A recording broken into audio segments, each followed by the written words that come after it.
महात्मा बुद्ध जी के समय की बात है। अजातशत्रु नाम का एक राजा था। उनका राज बहुत अच्छा चल रहा था, किंतु कहते हैं ना कि समय हमेशा एक जैसा नहीं रहता। ऐसा ही अजातशत्रु के साथ हुआ। राजा कई मुश्किलों से घिर गए और उन मुश्किलों से बाहर नहीं निकल पा रहे थे। उन्होंने कई युक्तियां अपनाई लेकिन असफल रहे। एक दिन उनकी मुलाकात एक तांत्रिक से हुई। राजा ने तांत्रिक को अपनी मुश्किलें बताई। तांत्रिक ने राजा की बातों को ध्यान से सुना, फिर उसने एक उपाय बताया। तांत्रिक ने कहा, आपको पशु बलि देनी पड़ेगी, तभी आपकी मुश्किलों का समाधान होगा। पहले तो राजा काफी सोच विचार में पड़ गया, लेकिन उन्हें जब कोई भी रास्ता न दिखा तो उन्होंने तांत्रिक की बात मान ली। तांत्रिक के गया कहे एक बड़ा अनुष्ठान किया गया। पशुओं को मैदान में बलि देने के लिए बांध दिया गया।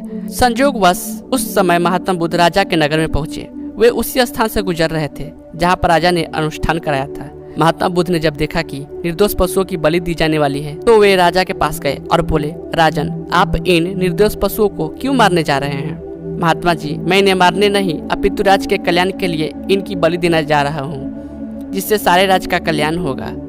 महात्मा बुद्ध बोले, क्या किसी निर्दोष जीव की बलि देने से किसी का भला भी हो सकता है? थोड़ा सा रुककर महात्मा बुद्ध ने जमीन से एक तिनका उठाया और राजा को देते हुए बोले, इसे तोड़कर दिखाओ। राजा ने तिनके के 2 टुकड़े कर दिए। बुद्ध बोले, इसे अब पुनः जोड़ दे।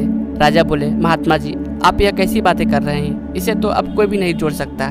तब बुद्ध राजा को समझाते हुए बोले, राजन, जिस प्रकार इस तिनके को टूट जाने के बाद आप इसे नहीं जोड़ सकते, ठीक उसी प्रकार जब आप इन पशुओं के बलि देंगे तो यह निर्दोष जीव आपके कारण मृत्यु को प्राप्त होंगे और उन्हें आप दोबारा जिंदा नहीं कर सकते, बल्कि इनके मरने के बाद आपको जीव की हत्या का दोष लगेगा और आपकी मुश्किल कम होने के बजाय और भी कहीं अधिक बढ़ जाएगी, क्योंकि किसी भी निर्दोष जीव को मारकर कोई भी व्यक्ति खुशी नहीं प्राप्त कर सकता। आपकी समस्या का हल निर्दोष जीवों को मारने से कैसे हो सकता है? आप राजा हैं, आपको सोच विचार कर निर्णय लेना चाहिए। अगर आप सच में अपनी मुश्किलों का हल चाहते हैं तो दिमाग से काम लीजिए। मुश्किलों तो आती जाती रहती है, यही जिंदगी का सच है। निर्दोष को मारने से समस्याएं नहीं समाप्त होगी, बल्कि उसका हल आपको बुद्धि से ही निकालना होगा।